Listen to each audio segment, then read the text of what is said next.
Dalagang birhen, inilako ng adoptive sister. Isang bilyonaryo ang gustong bilhin ng dalaga. Paano kung ang dalaga pala ang nawawalang anak ng multi-million-dollar company ng... Kung bago ka pa lang sa channel na ito, mga kwento ni Ate Jane, istorya mo, ikwento ko, huwag kalimutang pindutin ang notification bell at subscribe button.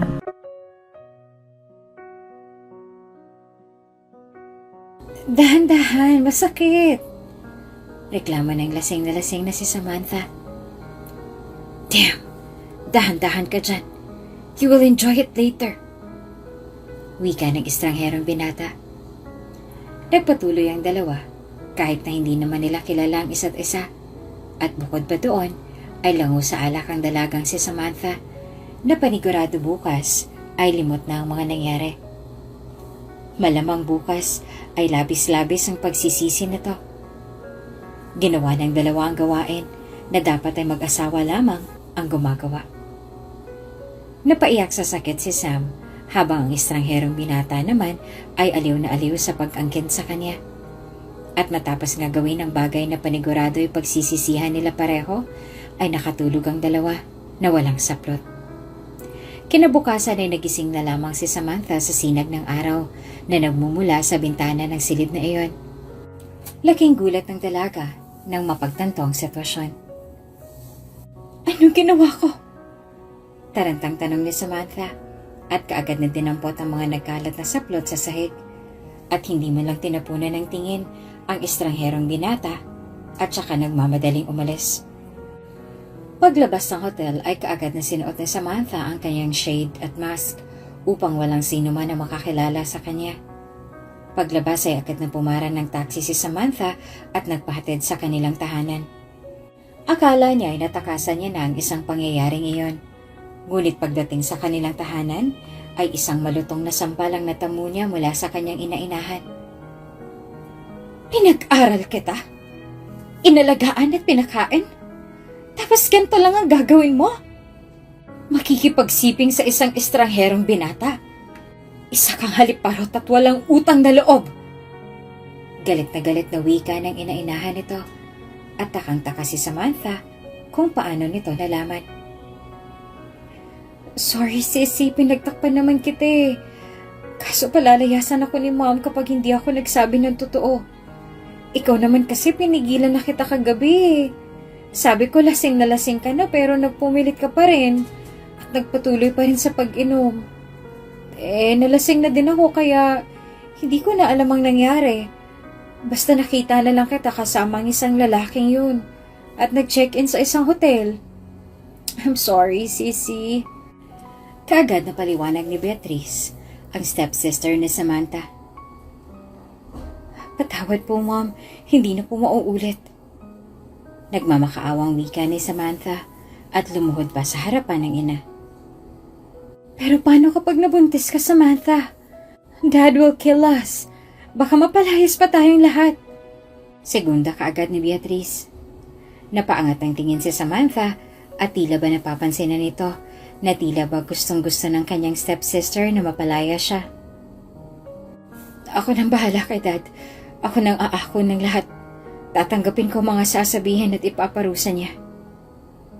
Wika ni Samantha habang nakaluhod pa din sa paanan ng inainahan. Hindi na kailangan humantong sa ganon. Dahil ngayon pa lang, nakaimpake ng gamit mo. Total nakapagtapos ka na at nasa wastong edad ka na. Pwede ka nang mabuhay mag-isa. Ayoko na humantong pa sa ganon. At panigurado ito din ang gagawin ng asawa ko dahil sa umpisa pa lang, alam niya na ang basurang kagaya mo. Kahit anong bihis, basura pa din. Sana noon pa lang nakinig na ako sa asawa ko. Layas! Galit na tura ng babae at sobrang nasaktan si Samantha sa mga sinambit at binitawan nitong salita sa kanya na hindi niya akalain na maririnig niya mula sa inainahan na kanyang kinalakihan. Mom, baka mapano si Samantha? Pigil pa ni Beatrice, ngunit tuluyan ang pinaalis ni Samantha sa tahanang iyon. Kung hindi niya sana ginawa ang bagay na yon, hindi siya magkakaganito. Tura ng babae at tumalikod na matapos pagsarahan si Samantha ng pinto. Nang makaalis ang ina, ay kaagad na napangisi si Beatrice. Masyado ka ng pabida, kaya dapat inaalis ka na. Nakangising bulong ni Beatrice at inalala ang tunay na nangyari sa gabing iyon. Hindi naman talaga nagpakalasing si Samantha. Talagang sinadya lamang ni Beatrice na lasingin si Samantha upang maisagawa ang kanyang plano dito. Noong makitang languna sa alak si Samantha, ay nilagyan ni Beatrice ng mababang uri ng ipinagbabawal na gamot ang inumin ni Samantha upang wala itong maalala sa mga nangyari. Matapos gawin ang kahindik-hindik na plano, ay ibinenta nito ang dalaga sa isang mayaman na binatang lalaki at iniwan doon, at saka ginawa ng kwento ang dalaga sa kanilang ina. Bata pa lang noon ang mapulot ng ina ni Beatrice si Samantha sa parke, at dahil maawain ang babae, ay dinala nito ang bata sa kanilang tahanan. Inampon at inaruga na tila ba tunay niyang anak. Sabay na lumaki ang dalawa na tila ba isang tunay na magkapatid. Ngunit sa paglipas ng panahon, dahil matalino at parating angat sa klase, ay palaging napupuri si Samantha at kinukumpara sa kanya si Beatrice. Kung kaya't nang magdalaga na ang dalawa, ay nagkaroon ng inggit si Beatrice kay Samantha at binuo ang plano na iyon sa mahabang panahon. Sa ngayon ay naging matagumpay siya sa planong kanyang binuo at naalis sa buhay nila ang kaawa-awang biktimang si Samantha. Samantalang si Samantha ay walang alam sa mga ginawa ng kanyang itinuring na tunay na kapatid. Ngunit may kutob ito na may hindi magandang nangyari. Bakit ba wala akong maalala? Inis na tanong ni Samantha sa kanyang sarili at napaupo na lamang sa gilid ng kalsada. Nakaramdam kaagad ng pagkagutom si Samantha at nakita niya lang ang 1,000 piso sa kanyang bulsa. Walang nagawa si Samantha kundi gastusin iyon at kumain sa isang karinderya. Naaalala pa ni Samantha ang masayang alaala nila ng kanyang ina-inahan at napatangis na lamang. Ayos ka lang ba, Ineng? Tanong ng tindera kay Samantha. Doon na pagtanto ni Samantha na nasa karinderya na pala siya at kumakain. Wala po ito. Ayos lang ako. Wika ni Samantha at pinahid ang kanyang mga luha. Matapos na kumain, ay sinubukan pa ni Samantha na mag-withdraw sa kanyang bank account. Ngunit pinablock na iyon ang kanyang ina-inahan. Walang ibang dala sa Samantha kundi ang kanyang mga damit at telepono. Wala din naman siyang kaibigan, kung kaya't wala siyang ibang maaasahan kundi ang sarili lamang. Habang naglalakad ay biglang bumuhos ang napakalakas na ulan at dali-daling sumilong si Samantha sa isang saradong simbahan. "Oh, Iha, bakit nandyan ka sa sulok? Basang-basa ka na riyan. Wala ka bang matutuluyan?" Tanong ng isang madre kay Samantha. Naluha naman si Samantha at hindi napigil na mapaiyak. "Wala po." Umiiyak na wika ni Samantha. "O siya, halika, sumama ka sa akin. Bukas ang kumbento para sa mga tulad mo. Halika na at baka magkasakit ka pa diyan." Tura ng madre at tinulungan pa si Samantha na magbuhat ng kanyang mga gamit. Pagpasok sa kumbento ay kaagad na pinagbihis ng madre ang dalaga. "Ito po palang kumbento?" Wika ni Samantha habang pinupunasan ang kanyang buhok. "Oo, eto nga. Ano bang nangyari sa'yo? Bakit parang pinalayas ka naman?" Tura ng madre at kahit na nag-aalinlangan ay sinabi ni Samantha ang tunay na nangyari. "Wala po talaga akong maalala sa mga nangyari nung gabing yun eh. Nagising na lang ako na may katabi na akong lalaki tapos pag uwi ko galit na si Mom. At heto, pinalayas ako." Umiiyak na paliwanag ni Samantha.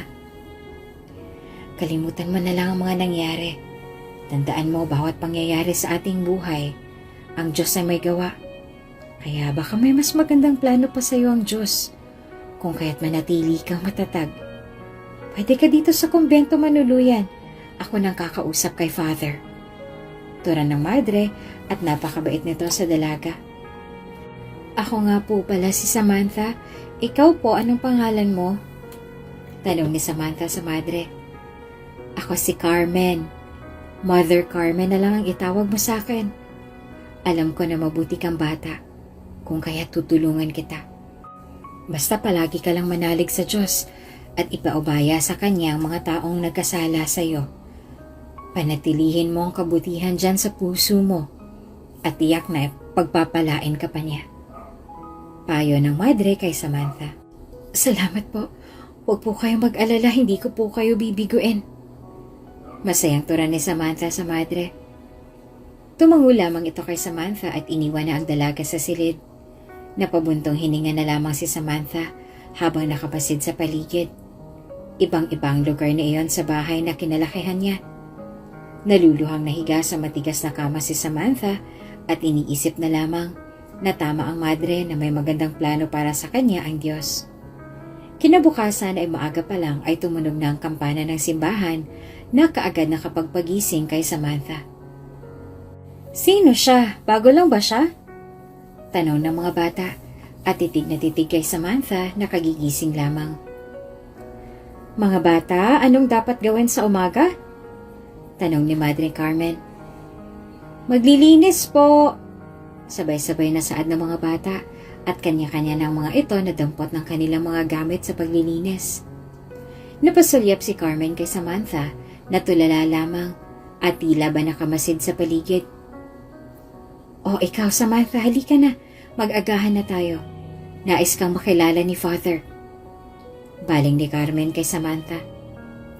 Kagad na tumayo ang dalaga at inayos ang kanyang hinihigaan at saka sumunod sa madre.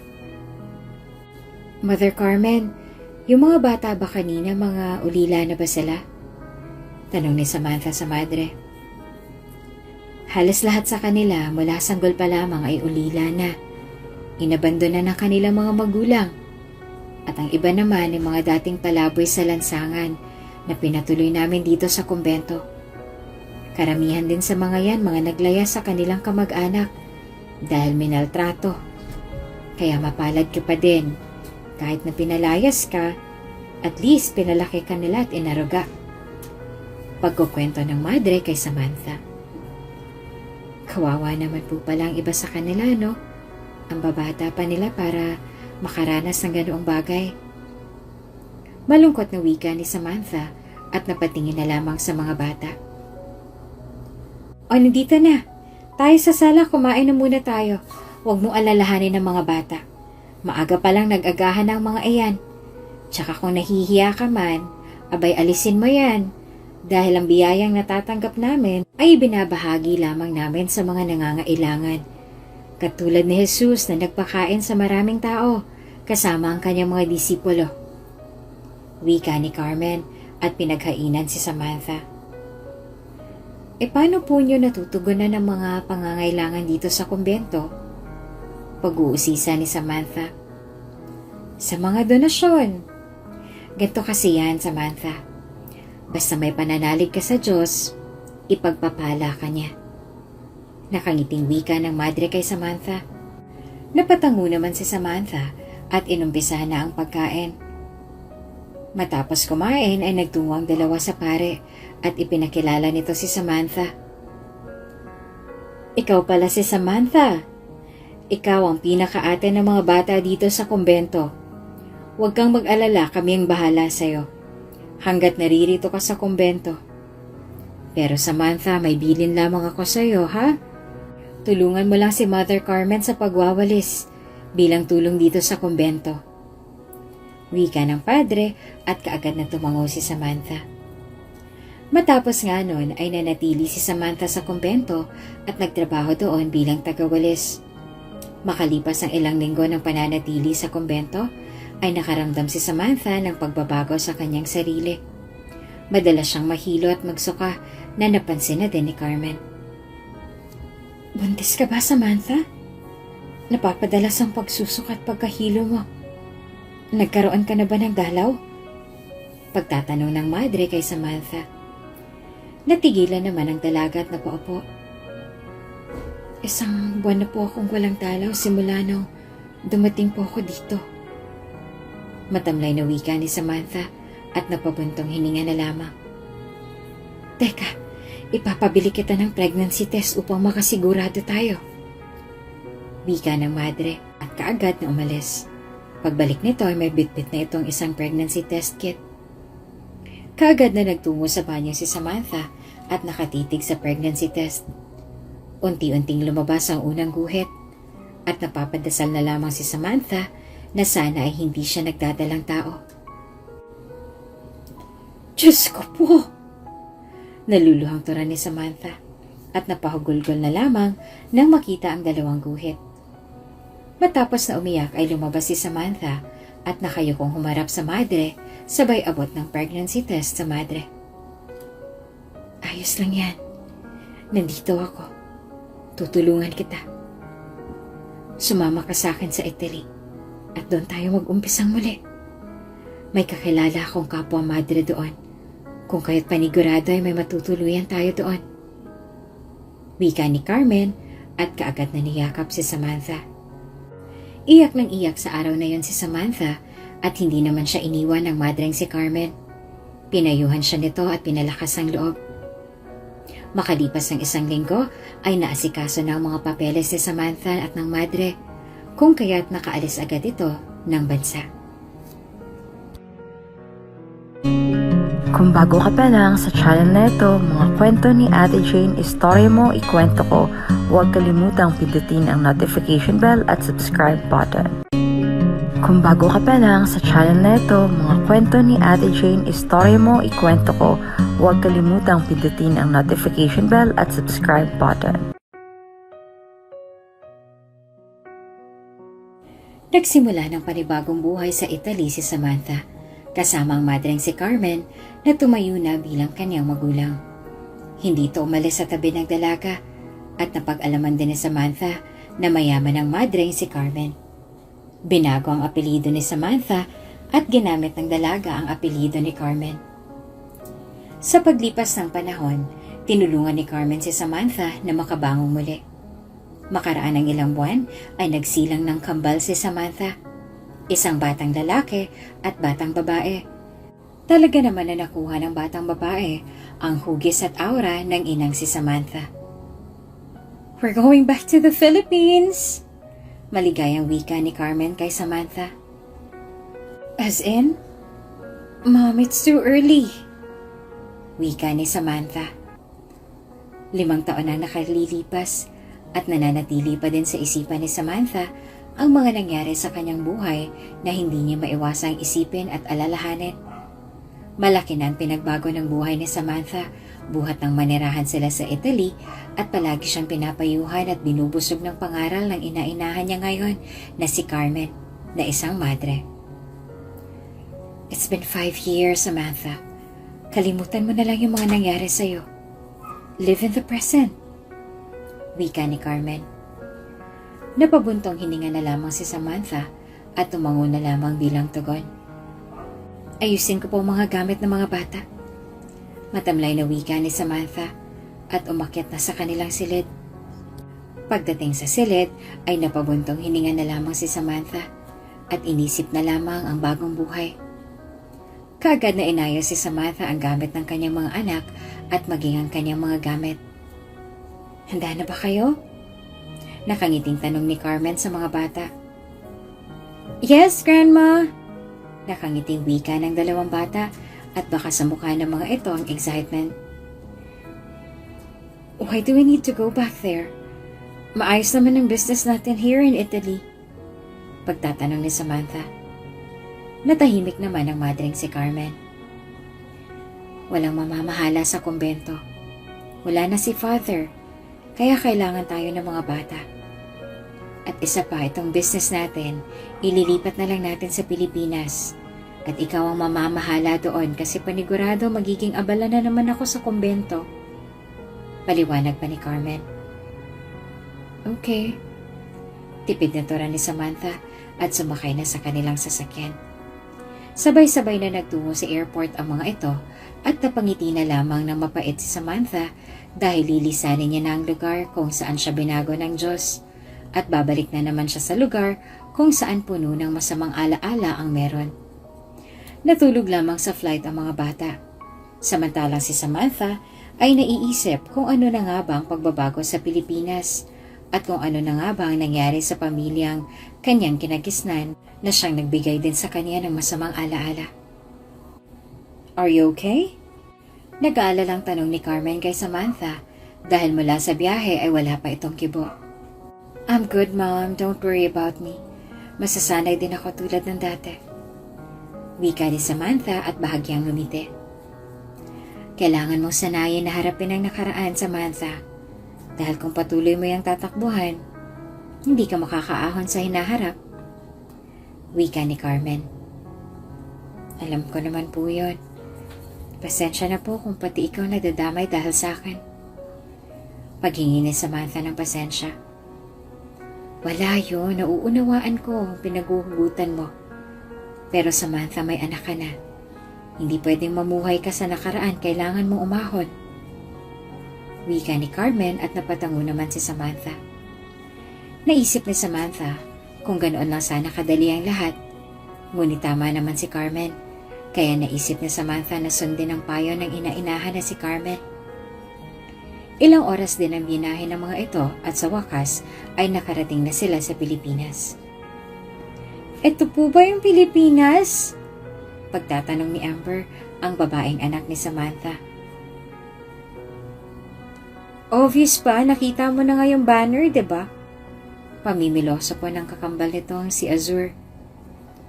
"Shh! Masama bang magtanong?" Mataray na tura ni Amber. "Hindi naman, basta wag lang yung mga pabanong na tanong." Panudyo ni Azur sa kakambal. "Stop it! Umayos kayo!" Saway ni Samantha sa kanyang mga anak at kaagad na natigilan ang dalawang bata. "Twins, sa kumbento marami kayong magiging new friends. Be kind to them, ha? Mahiyain ang mga yon, pero mababait naman sila." Masayang tura ni Carmen sa dalawang bata. "I like it, Grandma. Nakakasawa na po kasi ang pagmumukha nitong pangit kong kakambal." Pahabol na tura ni Amber at natawa naman si Carmen. Madalas na magtalo ang dalawang bata, ngunit makikita ang pagmamahal sa dalawa, lalo na sa tuwing napapagalitan ng isa sa kanila. Parang mga aso at pusa, ngunit magkasundo ang dalawa. Sadyang mapanudyo lamang si Azur at pikunin naman ang batang si Amber. "Sus, akala mo naman sinong maganda. Kambal kaya tayo. Kaya pangit ka din kung pangit ako." Katwira ni Azur at natameme naman si Amber. Natahimik naman ang dalawa nang bigyan sila ng masamang tingin ng inang si Samantha. Paglabas sa airport ay kaagad na sumakay sa isang grab ang pamilya at dumiretso sa kumbento. Namangha naman ang dalawang bata nang makita ang mga bata at may hawak pa ng mga banner. "Wow! Silang may gawa niyan? Ang creative naman nila!" Manghang wika ni Amber at napangiti sa kanyang nakita. "Sus, manghang-mangha ka naman. Porket di ka marunong sa arts. Paano kasi ayaw paturo sa akin?" Pangaasar na naman ni Azur sa kanyang kakambal. "Ngek-ngek mo, papaturo ako sa'yo, arts mo bulok." Wika ni Amber at dali-daling bumaba ng kotse at saka lumapit sa mga bata. Masaya itong kumaway sa mga bata at napangiti naman si Samantha nang muling makita ang kumbento na minsan niya nang naging tahanan. "Hello mga bata! Sila ang mga apo ko, si Azur at si Amber. Siya naman si Ate Samantha. Siguro ang iba sa inyo tanda pa siya, at ang iba naman ay hindi siya kilala dahil bago lang dito sa kumbento. Siya nga pala, madami kaming pasalubong sa inyo." Magiliw na wika ni Carmen sa mga bata. Matapos ng magiliw na pagtanggap, kaagad na tumuloy sa kumbento sila Samantha, habang inaayos at nililipat pa ang kanilang uuwian na tahanan. Muling nanariwa ang mga alaala ni Samantha sa kumbento. "Mother Carmen, bukas po pala may mga bibisita dito sa kumbento para magbigay ng donasyon. Kaya magiging abala po tayo ngayon sa paghahanda. Pero magpahinga na po muna kayo." Tura ng isang madre. "Sige, ako nang bahala doon." Tura ni Carmen at napatingin kay Samantha na nakatingin sa mga photo frame sa dingding. "Ang dami na po palang namahala dito sa kumbento. At saka ang dami na din ng mga batang natulungan. At may sarili-sarili na rin silang pamilya." Nakangiting wika ni Samantha. Ganon kabilis ang panahon.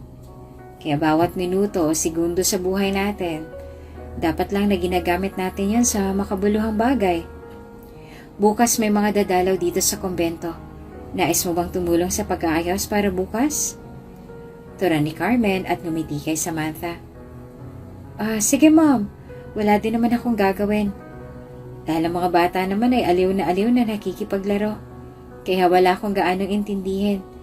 Sana lang wag silang magsabong na parang isang mga manok sa harap ng ibang bata. Litanya ni Samantha at kapwa natawa ang dalawa. Magkasundo naman ang dalawang anak mo, madalas lang magtalo. Wika ni Carmen at napatingin sa gawin ng mga bata. Matapos na mag-usap ay nagpahinga muna si Samantha at ganun din si Carmen. Ilang sandali lamang ay nag-asikaso na sila Samantha sa pag-aayos sa kumbento at mabilis lamang sila na natapos, gawa na din ang pagtutulungan ng mga ito. Nang matapos na ay napansin ni Samantha na madilim na pala sa labas, kung kaya't mabilis na tinawag ni Samantha ang kambal at pinagbihis na. Ang galing no, Mommy? Ang babait ng mga bata. Feel ko ang dami kong friend tapos nakakaaliw sila. Masayang kwento ni Amber at napangiti naman si Samantha. Mabait naman talaga ang mga bata dito sa kumbento, lalo na't lumaki sila sa pangangalaga ng mga madre. Masayang wika ni Samantha. Si Amber lang naman ang pangit ugali mapang-asar pero pikunin. Panunodyo ni Azur sa kakambal. Mommy Agad na sumbong ni Amber na ikinatawa ni Samantha. Kahit naging maaga man na naging ina si Samantha, masaya siya dahil mabubuting mga bata ang kanyang mga anak. Mahal na mahal ni Samantha ang mga bata. Ngunit sa ngayon ay hindi niya alam kung kaya niya bang panindigan ang pagiging ina niya sa mga ito. Gayong may tsansa na makaharap niya ang nanira sa kanyang buhay. May parte ng puso ni Samantha na umaasang makitang muli ang dating pamilya. Ngunit may bahagi niya ang nais na maghigante sa mga ito. Hindi pa rin kasi mawaglit sa isipan ni Samantha ang nangyari nung gabing yon at kung bakit ba wala siyang maalala sa lahat ng naganap. Pakiramdam niya ay may kulang sa parte ng buhay niya hanggat hindi nalalaman ang katotohanan. Palaisipan pa din kay Samantha ang tunay na naganap sa gabing iyon at ang tunay na dahilan kung bakit niya kasama ang lalaking katabi sa kama. Kung may kinalaban ba doon ang kanyang stepsister na si Beatrice o sadyang nangyari lamang ang lahat ng dahil sa kanyang kapabayaan. Buong gabing napaisip si Samantha hanggang sa tinabihan siya ng ina-inahang si Carmen. Bakit hindi ka pa natutulog? Tanong ni Carmen kay Samantha. Hindi pa po ako inaantok. Palusot ni Samantha, ngunit sadyang kilala na siya ng ginang. Hindi inaantok o may iniisip na bagay? Alin doon, Samantha? Kilala kita. Tura ni Carmen at napayuko na lamang si Samantha. Napapaisip lang po ako sa mga naganap 5 taon na nakakaraan. Pag-amin ni Samantha at ngumiti naman sa kanya si Carmen. Ganun ba? Alam mo, sa tuwing may katanungan ako, ang Diyos ang kinakausap ko. Nananalangin ako. At kahit na para bang wala akong kausap, sa puso ko, nadarama ko na parang gumagaan ito at naliliwanagan ang aking isipan. Kaya ikaw, Samantha, kung may problema ka, katanungan at hinanaing, kausapin mo lang ang Diyos. Panigurado maliliwanagan ang iyong kaisipan. Nakangiting payo ni Carmen kay Samantha. Napatango naman si Samantha at saka nagturan. Salamat po, Ma'am. Palagi mo akong pinalalakas. Nakangiting wika ni Samantha at niyakap ang ina-inahan na si Carmen. Masaya ako dahil malayo nang narating mo. Masaya ako dahil ang laki-laki na ng pinagbago mo. At ngayon na nakabalik ka na, harapin mo ang iyong nakaraan para makaahon ka sa kinabukasan. Gamitin mo inspirasyon ng 2 bata para lumaban sa buhay. Tandaan mo, lagi sa oras ng kalungkutan ay may Diyos kang malalapitan. Masayang tura ni Carmen. Natutuwa naman si Samantha dahil kahit madalas na humina ang pananampalataya niya sa Diyos, ay nandyan palagi sa tabi niya si Carmen upang gabayan siya at paalalahanan. Ramdam ni Samantha ang pagiging mabuting tao ni Carmen, kung kaya't itinuring niya na itong kanyang tunay na ina, kahit na hindi niya ito kadugo. Pinadama din naman sa kanya ni Carmen na kahit hindi sila magkatugo, ay mahal na mahal siya nito at itinuring na tunay na anak. Maging ang mga anak ni Samantha ay tinuturing nitong kanyang tunay na apo. Binusog ng pangaral at pagmamahal ang mga ito. Kinabukasan ay naging abala ang lahat dahil sa pagdating ng mga bisita. At dahil nandun pa sa kumbento, ay tumulong na din si Samantha sa pag-aasikaso. Habang abala ay nawala sa paningin ni Samantha ang anak na si Amber, kung kaya't kinakabahan itong kinausap ang kakambal nitong si Azur. Azur, nasan si Amber? Nakita mo ba kung saan ang kakambal mo? Nag-aalalang tanong ni Samantha sa kanyang anak na si Azur. Hindi ko po alam, Mommy. Tura ng bata at doon na kinabahan si Samantha. Agad na nag-ikot sa kumbento si Samantha, ngunit wala sa loob ang anak na si Amber. Nawawala si Amber? Kinakabahan na tanong ni Carmen kay Samantha. Yes, Mom, nilibot ka na tong kumbento. Naluluhang tura ni Samantha at binabalot na ng kaba ang kanyang dibdib. Kumalma ka lang, magtatanong-tanong ako. Wika ni Carmen at kaagad na kumilos para hanapin ang batang si Amber. Kaagad naman na lumabas si Samantha sa kumbento at hinanap ang kanyang anak. Ilang sandali pa ay may isang matangkad na lalaki ang lumapit sa nakayukong si Samantha. Mommy! Tawag ni Amber sa ina. Kaagad na napaangat ng tingin si Samantha at nakita si Amber na tumatakbo kasamang isang binata. Saan ka nagpunta? Kanina ka pa namin hinahanap, nag-aalala kami sa'yo. Umiiyak na pagtanong ni Samantha sa kanyang anak na si Amber at niyakap ito ng mahigpit. Nakita ko siya na umiiyak doon sa sulok kaya nilapitan ko at tinanong kung saan siya nakatira. Sakto naman at alam niya ang pangalan ng lola niya na si Mother Carmen. Nga pala ako si Dylan. Ako yung isa sa mga nagbigay ng donasyon dyan sa mga bata sa kumbento. Tura ng binata at inilihad pa ang kamay sa dalaga. Salamat. Ako si Samantha. Salamat ulit sa pagdala sa anak ko dito . Kanina pa kasi namin siya hinahanap. Hindi din naman siya familiar dito sa lugar kahit kakauwi lang namin galing Italy. Wika ni Samantha at bahagyang ngumiti sa binata. Wala yon. Mabuti na lang at kilala ko si Mother Carmen. Kaano-ano ka ba niya? Pag-uusisa ng lalaki. Isa ako sa mga itinuring niyang anak. Masayang tura ni Samantha at nag-umpisa ng maglakad ang mga ito pabalik sa kumbento. Ganun pala. Ako naman, nakilala ko lang si Mother Carmen sa mga kwento ni Father Simeon, na ngayon ay namayapa na. Tura ng lalaki. Ngumiti lamang si Samantha. Ganun ba? Dylan, dito na muna ako . Salamat ulit. Nakangiting wika ni Samantha at nagpasalamat muli sa binata. Wala yun, nice to meet you nga pala. Wika ni Dylan at ngumiti. Ngumiti lamang si Samantha at kaagad na pumasok sa loob. Hindi mawari ni Samantha kung bakit tila ba pamilyar para sa kanya ang binata na para bang nakita niya na ito noon o nakilala. Samantalang si Dylan naman ay natandaan si Samantha. Alam niya na ito ang dalagang nakasiping niya noon, 5 taon na nakakalipas. Ngunit ang hindi mawari ni Dylan ay kung bakit tila ba hindi siya kilala ng dalaga. Iniisip naman ni Dylan na baka nagkamali lamang siya o kung ano.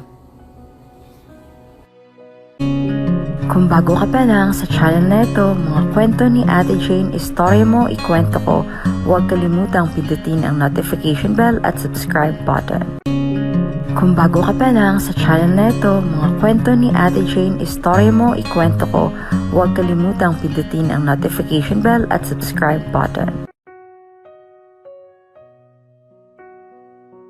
Matapos nun ay nag-asikaso na si Samantha. Mommy, alam mo po ba ang bait-bait na ni Kuya Dylan? Wika ni Amber. Buti nga mabait siya. Paano na lang kung masamang tao ang nakakuha sa'yo?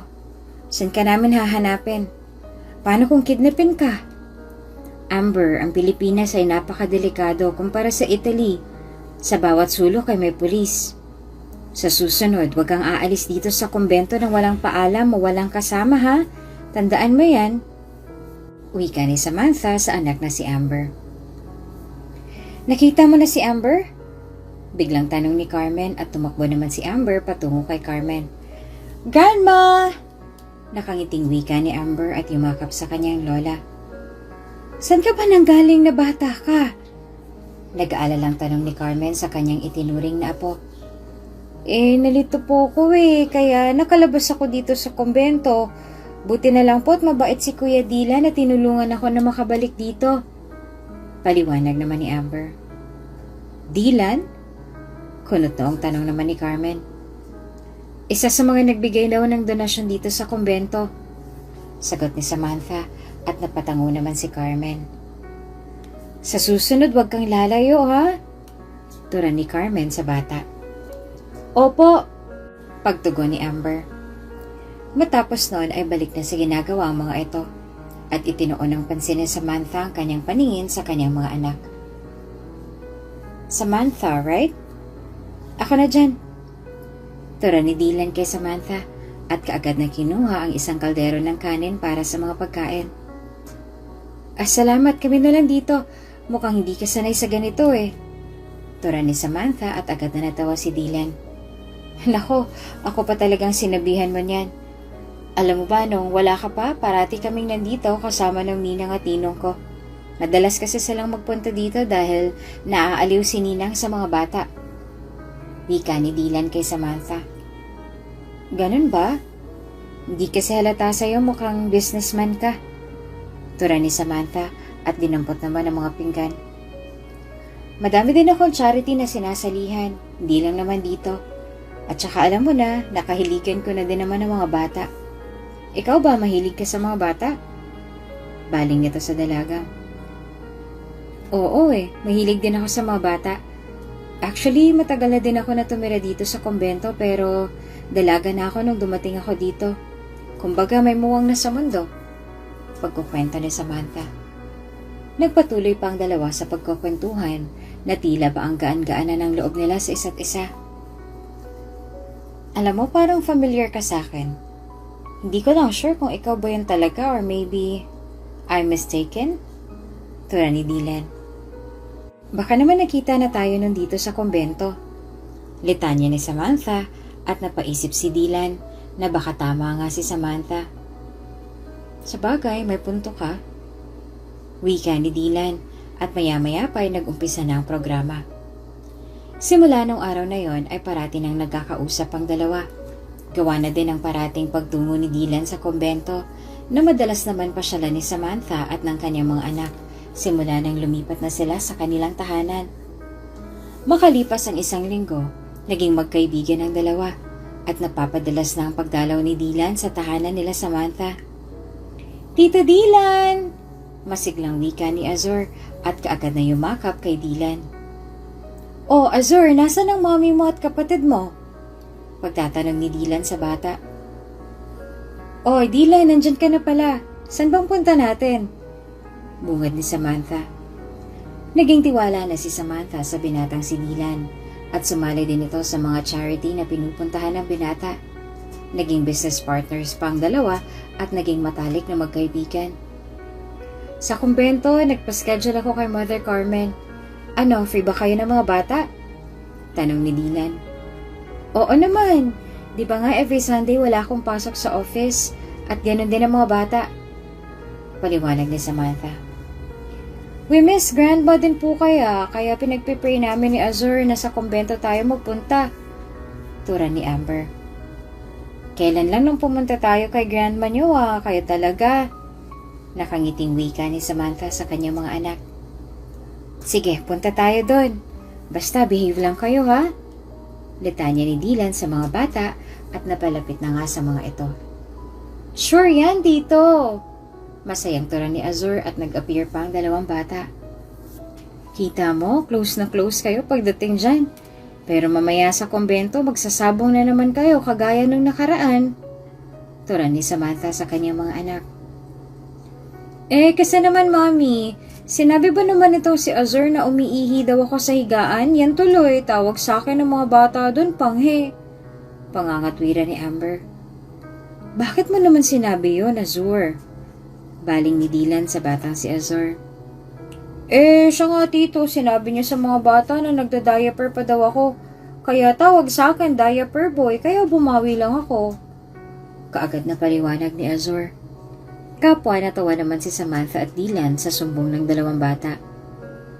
Aba, ang ganda pala ng mga palayaw ninyo. Diaper boy at panghe. Natatawang wika ni Dylan at kaagad na bumusangot ang dalawang bata. Salbay ka, Tito, pagrereklamo ni Amber. Grabe makatawa si Tito, parang wala nang bukas kung makatawa. Nakasimangot na tura ni Azur na siyang ikinatawa lalo ng mga ito. Ang pangit mo, wag kang magganyan.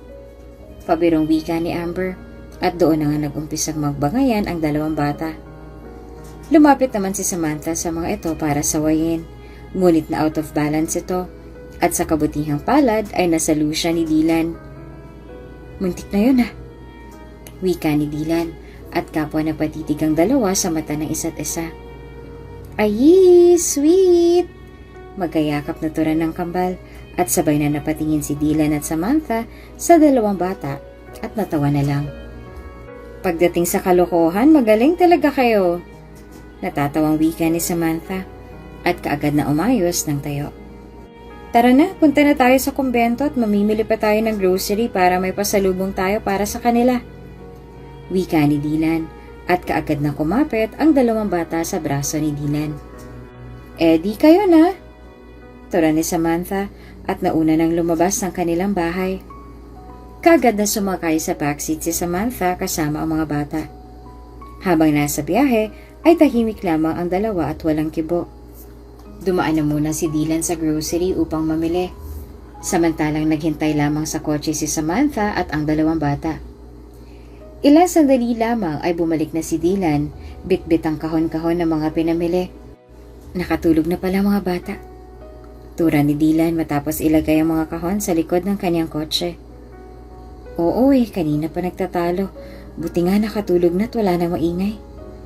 Wika ni Samantha. Nga pala Samantha, matanong ko lang, nasan pa lang ama ng mga bata? Pagtatanong ni Dylan at hindi naman nakaimbik si Samantha. Nasa abroad. Pagsisinungaling ni Samantha. Ayaw nitong pag-usapan pa ang kanyang nakaraan at kung maaari lamang ay gusto niya na itong alisin sa kanyang alaala. Ngunit dahil nangyari na iyon, ay hindi na iyon maaalis pa ni Samantha sa kanyang buhay.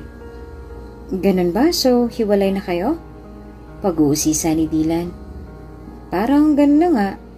Sanggol pa lang sila Amber at Azur, wala na siya sa tabi ko. Hindi nga din niya alam na may anak kami dahil aksidente lang naman ang lahat. Wika ni Samantha at may halo ng katotohanan ang kanyang sinaad. Ganun ba? Buti hindi niya kayo hinanap o kaya naman hindi mo ba sa kanya pinaalam? Pagpapatuloy na tanong ni Dylan. Ayoko nang pag-usapan yan. Masakit sa akin alalahanin ng mga mapait na nakaraan. Maayos naman na kami ng mga bata at hindi na namin siya kailangan. Tura ni Samantha at nag-iwas ng tingin sa binata. Sa bagay, mahirap nga naman alalahanin ng mapait na nakaraan. Lalo na kung pilit mo itong inaalis sa iyong isipan. Tura ni Dylan at tila ba naging seryoso na ang kanilang usapan. Natahimik na lamang si Samantha at hindi na kumibo pa sa takot na baka magtanong pa ang binata sa kanya at masabi niya pa ang kanyang nakaraan na matagal niya nang pilit na kinakalimutan. Naging awkward at tahimik ang biyahe nila patungo sa kumbento na nauunawaan naman ni Dylan.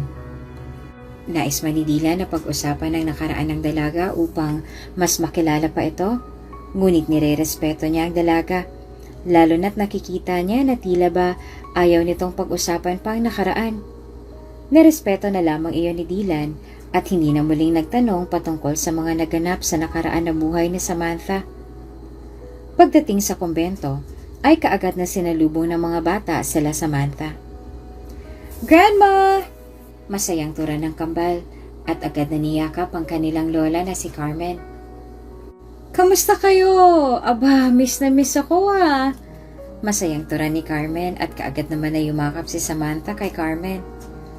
"Ganyan po talaga mga batang yan. Kulang na lang ihilingin nila na dito tumira sa kumbento. Halos araw-araw, ikaw pong bukang bibig." Nakangiting wika ni Samantha. "Ay, nako, baby pa lang naman ang mga anak mo eh. Malapit na sila sa akin. Nga pala, ang dami niyang dala-dala ah. Para ba to dito sa kumbento?" Sambit ni Carmen at ngumiti. "Opo, dito po yan. Tsaka bilin nila Ninang na magdala raw ako ng mga grocery dito. At tsaka nga pala Samantha, uuwi din ako akaagad ah kasi birthday ni Ninong. Mamaya baka magtampo. Nakalimutan ko palang sabihin sa'yo." Tura ni Dylan habang buhat-buhat ang mga kahon. Sige, ayos lang. Sabihin mo na lang happy birthday sa kanya. Sa susunod na regalo ko, hindi ko kasi alam eh." Tura ni Samantha at tumango lamang si Dylan bilang tugon. Matapos nga na makipag-bonding sa mga bata sa kumbento, ay umalis din kaagad si Dylan at nagtungo sa tahanan ng kanyang ninong at ninang. "Oh, nandito na palang paborito kong inaanak." Masayang sambit ng ninong ni Dylan. "As usual, siya lang naman ang inaanak mo." Tura naman ng ninang ni Dylan at natawang binata. Happy birthday daw po, sabi ni Samantha." Wika ni Dylan at yumakap sa kanyang ninong at ninang. "Samantha? Yung anak ni Mother Carmen? Baka masalamat." Masayang wika ng ninong ni Dylan. "Siya nga po. Wala po ba kayong bisita?" Pagtatakang tanong ni Dylan. "Wala eh, hindi naman ako nagluto. Dapat isinama mo na lang si Samantha dito sa bahay nang mas makilala namin."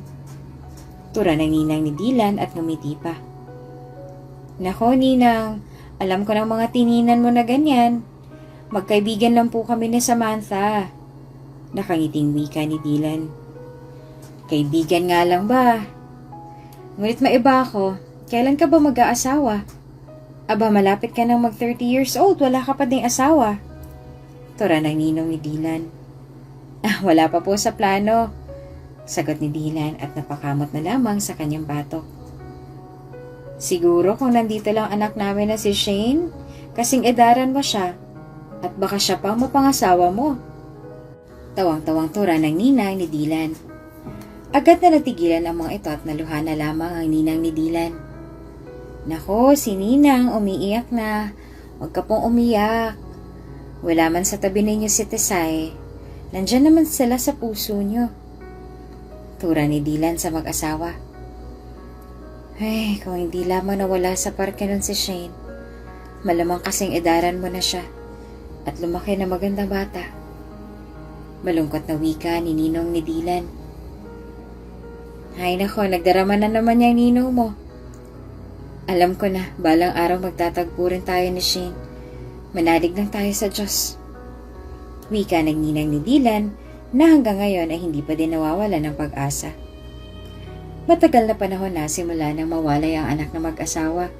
3 taong gulang pa lang ang kanilang anak nang mawalay sa kanila sa parke at kahit na pinahahanap nila ito sa kung saan lupalop dito sa Pilipinas, ay hindi nila nahanap ang anak.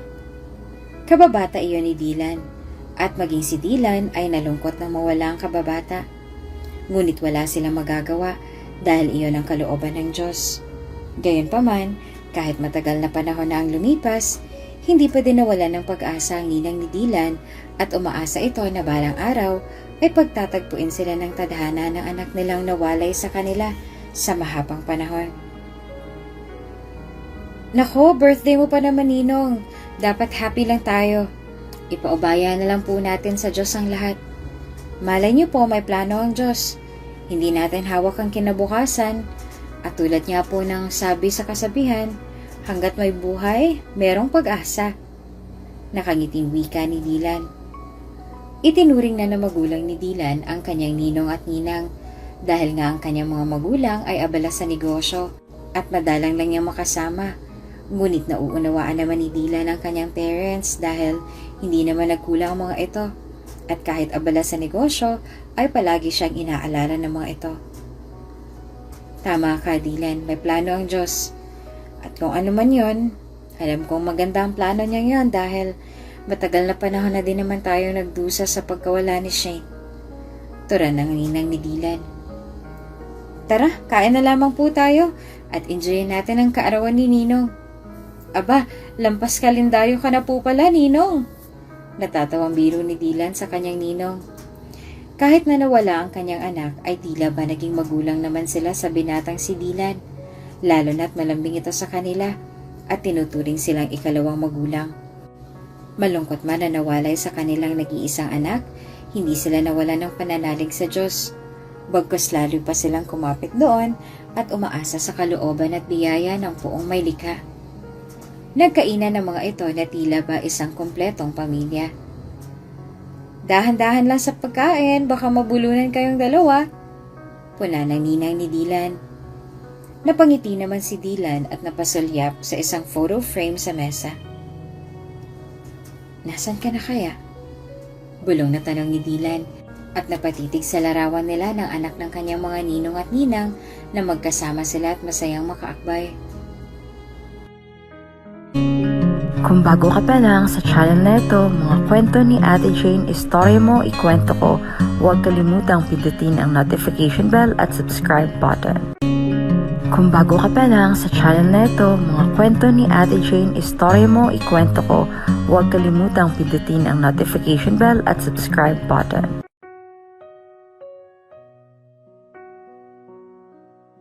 Ang ganda ng anak namin, no?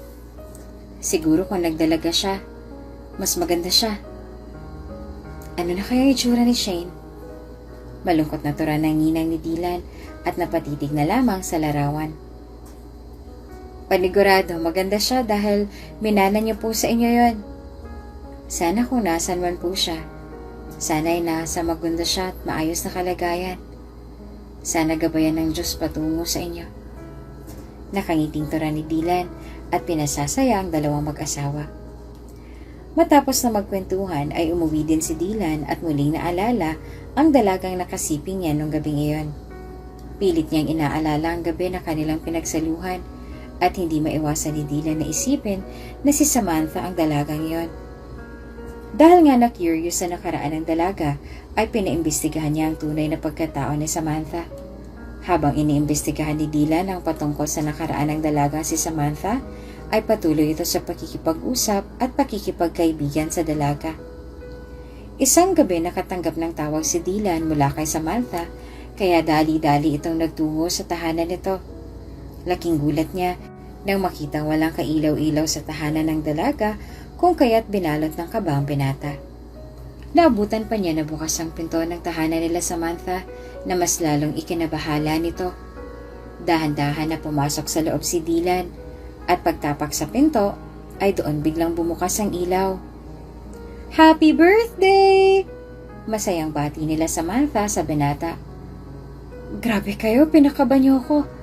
Akala ko ano nang nangyari. Naiiling na wika ni Dylan at binabalot pa din ng kaba ang kanyang dibdib. Alam ko na maaasahan ka talaga, pero kaarawan mo kaya hipan mo ng kandila and make a wish. Masayang tura ni Samantha at lumapit sa binata habang hawak-hawak ang cake na may nakasulat na maligayang kaarawan. Napangiti naman si Dylan dahil hindi niya inaasahan na sosorpresahin siya ng gano'n ng dalaga at kasama pa ang mga bata. I wish makasama ko pa kayo ng mas mahaba pang panahon. Nakangiting wika ni Dylan at saka hinipan ng kandila. Enjoy your day, Dylan! Again, happy birthday! Masayang wika ni Samantha at niyakap ang binata. Thanks for the surprise. Masayang tura ni Dylan at niyakap pabalik ang dalaga. Matapos ng isang malambing na moment ay kumain ang mga ito. Habang nagkakasiyahan ng iba, nagtungo si Samantha sa hardin ng kanyang bahay at doon ay naabutan niya si Dylan na nakaupo habang nakatanaw sa mga bituin sa kalangitan. Bakit ka nandito? Dapat nandun ka sa loob at nakikisaya sa kanila. Tura ni Samantha sa binata. Gusto ko lang magpahangin at pagmasdan ng magandang bituin sa kalangitan. Wika ni Dylan at tumabi sa kanya si Samantha. Magkwento ka naman tungkol sa nakaraan mo. Palagi na lang ako ang tinatanong mo. Nakangiting wika ni Samantha. Alam mo ba, may kababata ako. Anak siya ng ninong at ninang ko. Panimula ni Dylan habang inaalalang masayang ngiti ng kababatang si Shane bago ito nawala. Tapos, nasa na siya? Pag-uusisa ni Samantha. Nawala siya sa parke nung isinama siya nila ninang. Alam mo ba, bago pa siya mawala, ang ganda pa ng ngiti niya. Tandang-tanda ako, matamis niyang mga ngiti bago tuluyang nawala. 3 taon pa lang ata siya nung nawala siya. Hindi ko natanda masyado eh. Masyado din pa kasi akong bata nun. Pero alam mo, kitang-kita akong lungkot sa mata nila ninong. Mula nung nawala si Shane, kaya pinangako ko sa sarili ko na papasagayin ko sila sa abot ng aking makakaya. Kahit na mahirap naman talaga nakalimutan ang masamang alaalang iyon. Malungkot na pagkukwento ni Dylan kay Samantha. Ang saklap naman pala nang nangyari. Wika ni Samantha at napabuntong hininga na lamang. Ikaw ba, nasan yung tunay mong mga magulang? Pagtatanong ni Dylan sa dalaga. Sa totoo lang, bata pa lang ako, hindi ko na nakilala ang tunay kong mga magulang. Lumaki ako sa adoptive parents ko. Mabait naman sila, may kapatid pa nga ako eh. Pagkukwento ni Samantha. Bakit sabi mo sa kumbento ka nakatira? Nagugulahan na tanong ni Dylan. Ganto kasi yan. Simula pagkabata, adoptive parents ang kinagisnan ko. Hindi naman nila tinago ang totoo sa akin. At simula pagkabata, ginawa ko ng best ko para naman masuklian ang pag-aalaga nila sa akin. Close ako sa tinuring kong ina at sa kapatid kong si Beatrice. Pero sa adoptive father ko, di ako close. Kahit anong gawin ko, mali ko nakikita niya. Hanggang sa, yun na nga nangyari yung hindi inaasahan. Dahil sa hindi inaasahang pangyayari, na hindi ko naman matandaan, tuluyang nawala ang pagmamahal nila sa akin. Mas pinili nila na palayasin ako kasi basura daw ako. Kaya napunta ako kay Mother Carmen dito sa kumbento. Pagpapatuloy ni Samantha sa kanyang pagkukwento. Habang nagkukwento ito ay tumutulo ang mga luha sa mga mata ng dalaga. Ayos lang yan. Lahat naman ay may mapait na nakaraan. Buti nga matatag ka at nalagpasan mong lahat. Wika ni Dylan at pinahid ang luha sa mga mata ng dalaga. Salamat kasi nakinig ka sa madrama kong buhay. Tura ni Samantha, napatuloy pa din ang pagbuhos ng mga luha sa kanyang mga mata. Nagkatitigan ang dalawa hanggang sa dumampi ang mga labi nila sa isa't isa at napalalim ang halikan na iyon na tila ba pamilyar sa kanilang dalawa. Kaagad na lumayo si Samantha at tumayo. Sorry, nadala lang ako. Tura ni Dylan. Ngunit hindi na lumingon si Samantha at dire-diretso na itong naglakad papasok sa kanyang tahanan. Naiwan naman na tulala si Dylan at napaisip sa kwento ni Samantha. At doon ay napabalik tanaw ito. Naaalala ni Dylan ang pangalan na sinambit ni Samantha. Doon napagtanto ni Dylan na tama nga ang kanyang hinala. Mas lalo pa iyong tumibay ng kinabukasan ay ipinadala sa kanya ng investigador ang impormasyon patungkol sa nakaraan ni Samantha. At gaya ng kanyang hinala, si Samantha at ang babaeng kanyang nakasiping ng gabing iyon ay iisa lamang. Nagtataka naman si Dylan kung bakit hindi siya nakilala ni Samantha. Ngunit naisip niya na maaaring dahil sa kalasingan kaya hindi siya nakilala ng dalaga. Mas lalong ninais ni Dylan na mapalapit kay Samantha at ganon nga ang nangyari. Makalipas ang ilang buwan, mas lalong naging close si Dylan sa mga bata at kay Samantha. Bagamat walang ideya si Samantha na ang lalaking kanyang kasama ngayon ay ang binata na kanyang nakasibing noon. Sa paglipas ng panahon, nagawa ni Dylan na itago ang nalalaman kay Samantha. Ngunit, ika nga walang sikreto na hindi nagbubunyag. Isang hapon, habang nasa mall ay nakasalubong ni Samantha ang dating kapatid na si Beatrice. Samantha? Gulantang na wika nito at nilapitan pa si Samantha. Beatrice, ikaw na ba yan? Bakit suot-suot mo ang uniforme ng janitress? Gulat na tanong ni Samantha. Free ka ba? Sakto at off ko sa work. Kwentuhan naman tayo. Wika ni Beatrice. Sige. Tipid na wika ni Samantha. Hindi niya alam kung ano nga ba ang kanyang mararamdaman. Dahil nung makita niya ang dating kapatid, ay tila ba nagkaroon siya ng interes at pagnanais na malaman ang kalagayan nito sa ngayon. Asensado ka na pala, no? Tila ba nahihiyang turan ng dalaga? Sipag at tiyaga lang, at saka samahan ng konting pananalig sa Diyos. Teka, sa bahay ko na lang tayo mag-usap. Wika ni Samantha at isinama si Beatrice sa kanyang tahanan. Doon nakita nito ang dalawang bata at nagtatakang napatingin kay Samantha. Anak mo? Takang tanong nito kay Samantha. Hindi naman na yun tinanggi ni Samantha. Oo, anak ko sa unang boyfriend ko sa Italy. Pagsisinungaling ni Samantha. Ganun ba? Nasaan yung asawa mo? Kinasal ka na pa? Sunod-sunod na tanong nito kay Samantha. Hiwalay na ako. Nga pala, kamusta na kayo nila, Mommy? Tanong ni Samantha at pinaghanda ng makakain ng dalaga. Wala na si Mommy at Daddy. Namatay sila sa isang aksidente.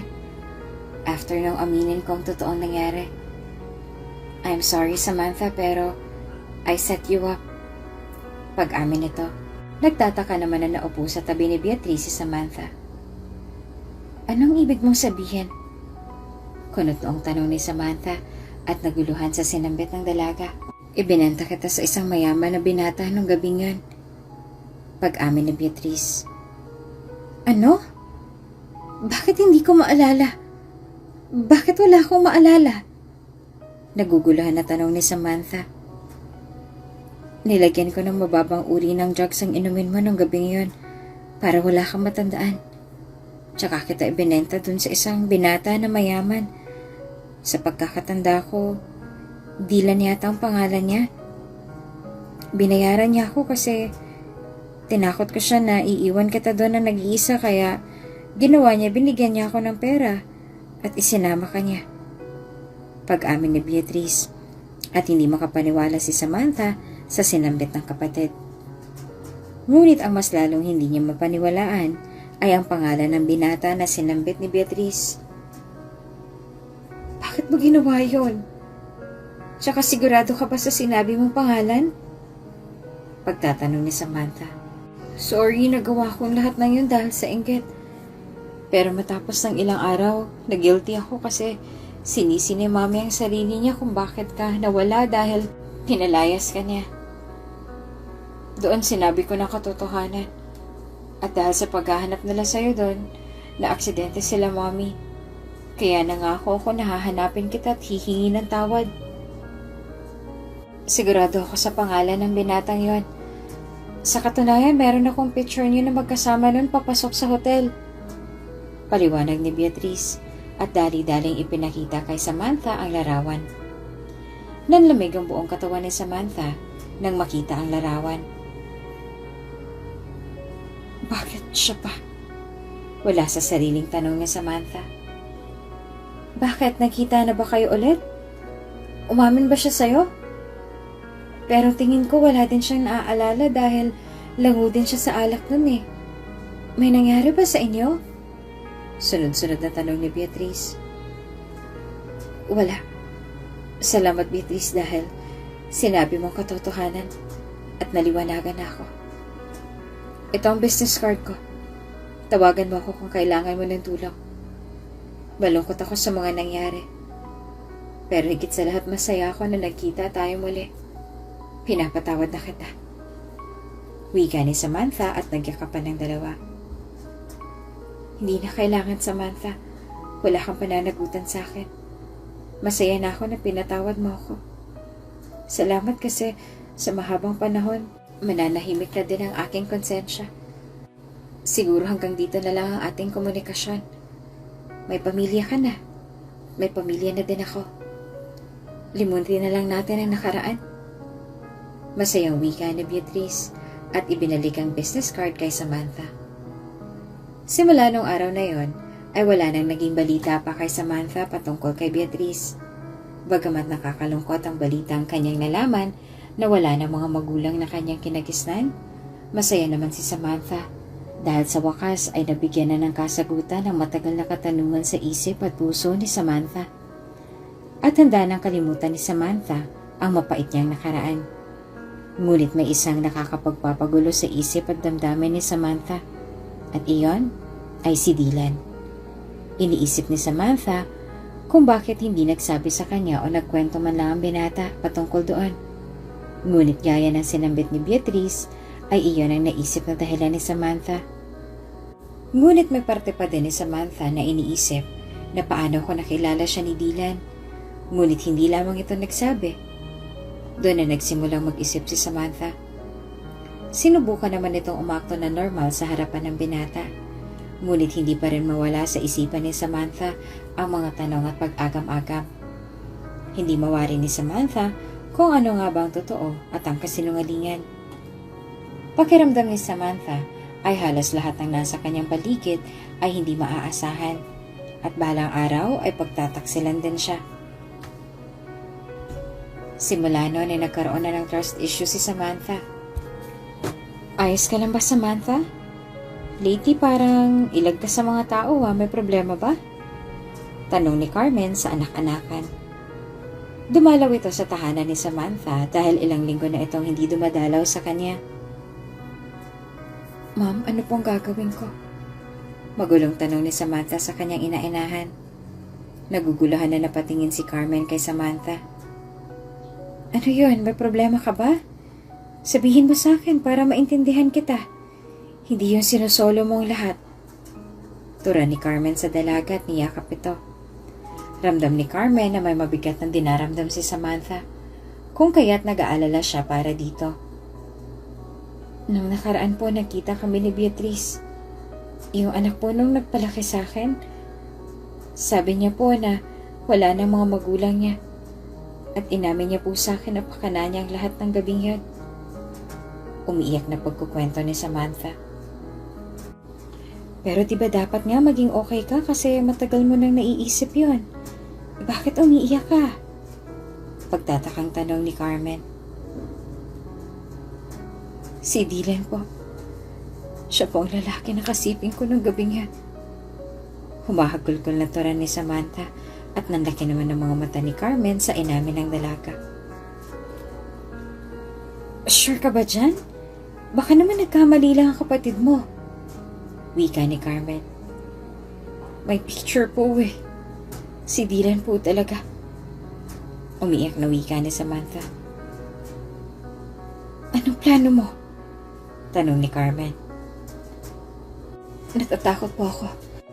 Ayoko na magulo ang buhay niya ng buhay ko.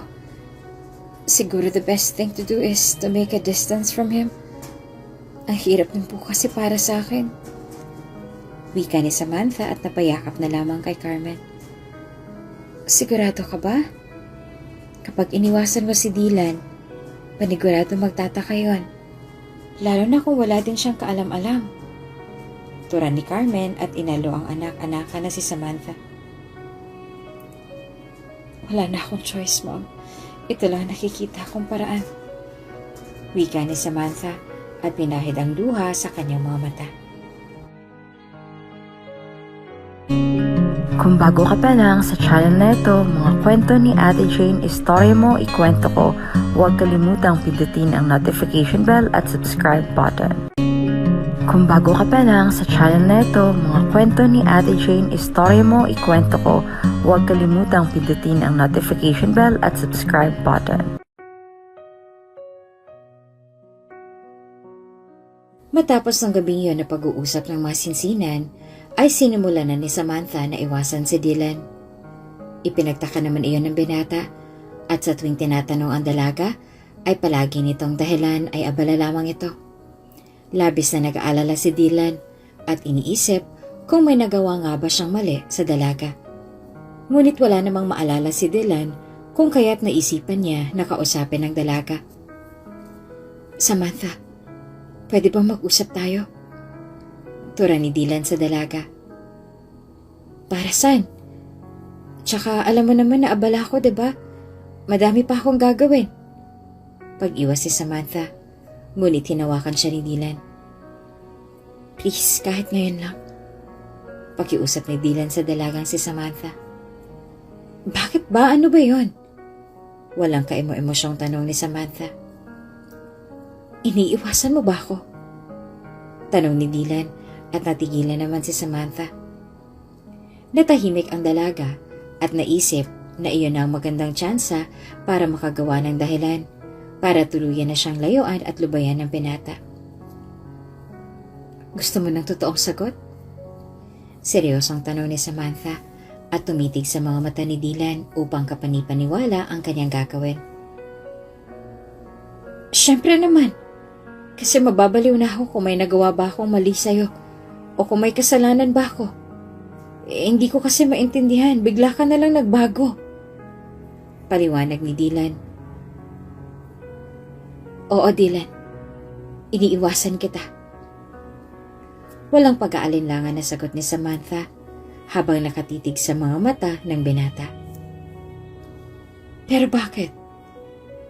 Iyon lamang ang lumabas na salita sa labi ng binatang si Dylan. Natahimik si Samantha at naisip na gawing dahilan ang mga bata at ilihis ang nakaraan. Nakikipagbalikan ang daddy nila Azur at Amber. Gusto niya na mabuo na ang pamilya namin. Kaya sino ba naman ako para ipagkaitin sa mga bata? At ayoko na maging dahilan ka para mapalayo ang loob ng mga anak ko sa tunay nilang ama. Kaya pasensya na, Dylan. Hihilingin ko sana sa iyo na kung maaari, lumayo ka na sa akin at sa mga bata. Dahil bubuuhin ko na ang pamilya namin. Dahil iyon ang tama. Seryosong tura ni Samantha at pinipigil ang sarili na maiyak sa harapan ng binata. So, ganun-ganun lang yun? Paano naman yung pinagsamahan natin? Yung mga alaala natin ng mga bata? Ganun lang yun? Gusto mo limutin ko na lang yun? Kagaya ng bigla mong pag-iwas sa akin? Sunod-sunod na tanong ni Dylan at tumulo ang mga luha nito sa mata. Nanatiling seryoso at walang emosyon si Samantha sa harapan ni Dylan. Kahit na sa kanyang loob ay nadudurog na ang kanyang puso. Oo, kasi yun ang tama, Dylan. Ayoko na mas masaktan ka palalo ng dahil lang sa akin. Mahirap din para sa akin to pero ito ang tama, Dylan. Ito ang katotohanan. Kaya pasensya kung sasabihin ko na ito na huling beses na makakausap mo ko. Wika ni Samantha at umalis na sa harapan ng binata. Pagpasok sa loob ay labis ang iyak ni Samantha. Hindi niya alam kung bakit ba kailangan pa na humantong sa ganoon. Ngunit para kay Samantha, hanggat hindi niya pa natatanggap ang katotohanan, kahit na aminin man niya kay Dylan at papasukin ito sa kanyang buhay, pakiramdam niya ay magiging unfair lamang siya sa binata. Samantalang si Dylan naman ay labis na nasaktan dahil sa nangyari. Napamahal na din kasi ito sa mga bata at nahulog na ang loob kay Samantha kung kaya't sobrang sakit para sa kanya ang hinihingi ng dalaga. Ilang araw din na nagpabalik-balik sa tahanan ni Samantha si Dylan. Ngunit hindi siya hinaharap ng dalaga. Hanggang sa pagtungo niya doon ay wala na nga ang mga ito. Labis na nasaktan si Dylan dahil nawala na siya ng komunikasyon sa mga ito. Pinutol din ni Samantha ang partnership sa kumpanya nito. At kahit na ilang beses man niyang pinilit na hingin kay Carmen ang bagong address ng dalaga, ay hindi nagsalita ang ginang dahil nirerespeto nito ang desisyon ni Samantha. Naging miserable ang buhay ni Dylan at paglipas ng isang buwan, natanggap din ni Dylan ang mga naganap. Isang umaga habang buhat-buhat ni Dylan ang mga kahon ng donasyon sa isang charity, ay nabunggo siya sa isang babae. Samantha? Gulantang nawika ni Dylan nang muling makita ang dalaga. Tutulungan na sana ni Dylan si Samantha na tumayo, ngunit isang lalaki ang lumapit sa dalaga. Are you okay? Tanong ng binata. I'm fine, hon. Wika ni Samantha At doon na pagtanto ni Dylan na ang binatang iyon ang ama ng mga bata nang tawagin itong daddy ng kambal. Tito Dylan! Nakangiting wika ni Azur at yumakap kay Dylan. Azur! Amber! Masayang wika ni Dylan at niyakap ang mga bata. So, siya pala si Dylan. Wika ng lalaki at tumindig ng maayos. Let's go, Han. Kids, tara na. Tapos na tayo dito sa charity. Tara ni Samantha at hindi man lang kinausap o kinamusta si Dylan. Bye-bye po. Wika ng kambal at kumaway kay Dylan. Kumaway na lamang pabalik si Dylan at sa mga bata bago tuluyang nawala sa paningin ng mga ito. Pagdating sa sasakyan ay napapuntong hininga si Samantha. Ikaw talaga na bakla ka, kumakarengking ka pa ha? Inis na tura ni Samantha sa binatang kasama niya. Dadsi, si Mommy, high blood na naman. Wika ni Amber at ngumiti sa kanilang dadsi. Mabuti na lang at Han ang pangalan ko. Naisalba pa kita doon sa long lost lover mo. Panunudyo ni Han. Si Han ay assistant ni Samantha at itinuring na daddy ng mga bata. Kahit na alam nilang mas babae pa ito sa kanilang ina. Alam naman ito ang nakaraan ni Samantha kung kaya't aware na ito patungkol kay Dylan. Puro ka talaga kalokohan, nababakla ka na naman. Maging lalaki ka nga. Inis na wika ni Samantha. Pero kalaunan ay natawa din. Mommy, ganyan talaga si Dadsi. Let's just support him na lang po. Singit naman ni Azur. Correction, it's her, not him. Turanihan at natawa naman ang mga ito. Sa kabilang banda, akala ni Dylan ay si Hannah ang kinakasama ngayon ni Samantha. Ngunit ang hindi nito alam ay single pa din ang dalaga. Matapos ng muling pagkikita ay hindi na nawala sa isipan ni Dylan si Samantha at nag-umpisa na naman na magulo ang kanyang mundo. Mabilis lamang na lumipas ang panahon at makalipas ang isang taon, isang balitang ikinagulo ng buhay ni Dylan. Si Samantha at ang mga bata? Garalgal na tura ni Dylan at kaagad na nagtungo ito sa kumbento upang alamin ang katotohanan kay Carmen. Dylan? Nauutal na wika ni Carmen. Halatang pamamaga ng mata nito na mahahalatang galing sa pag-iyak. Ano pong nangyari? Kamusta po sila? Nag-aalalang tanong ni Dylan. Wala pang sinasabi ang doktor. Babalik pa ako dun sa ospital. Kumuha lang ako ng gamit para sa kanila at sinabayan ko na din ang dasal. Umiiyak na wika ni Carmen. Bakit po sila na aksidente? Yung kinakasama ni Samantha, nasan po? Bakit wala siya sa tabi nila? Sunod-sunod na tanong ni Dylan. Sa ngayon, Dylan, hindi ko pa masasagot ang mga katanungan mo. Ang gawin muna natin, magpunta sa ospital. Sasama ka ba? Tura ni Carmen at natigilan naman si Dylan. Naalala niya ang huli nilang pag-uusap ni Samantha kung kaya't nag-alinlangan ito. Susunod na lang po ako. Tura ni Dylan at tumango naman si Carmen. Ikaw ang bahala. Sana walang masamang mangyari sa kanila. Umiiyak na wika ni Carmen at sumakay sa kotse. Nasuntok na lamang ni Dylan ang kaharap na pader at doon ay napayuko at saka taimtim na napadasal.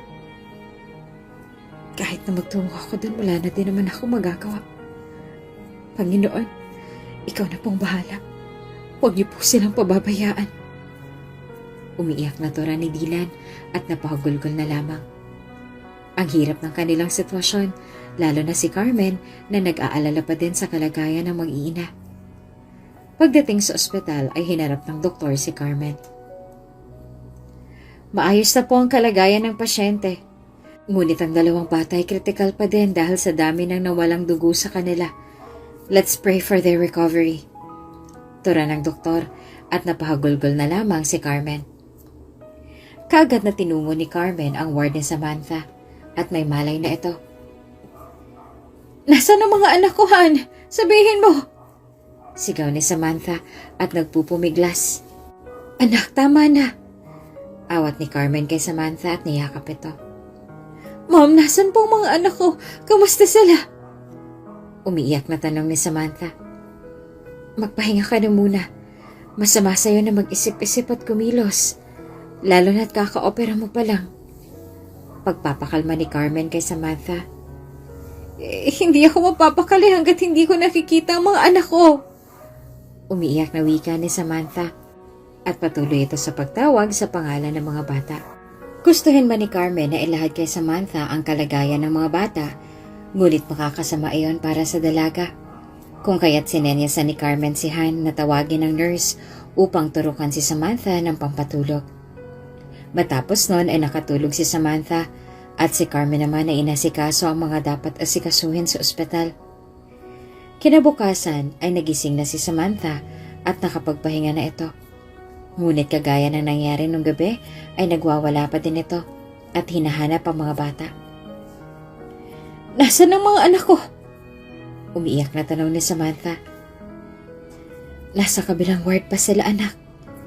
Critical pa ang 2 bata at kailangan nilang kanilang ama ngayon. Tura ni Carmen.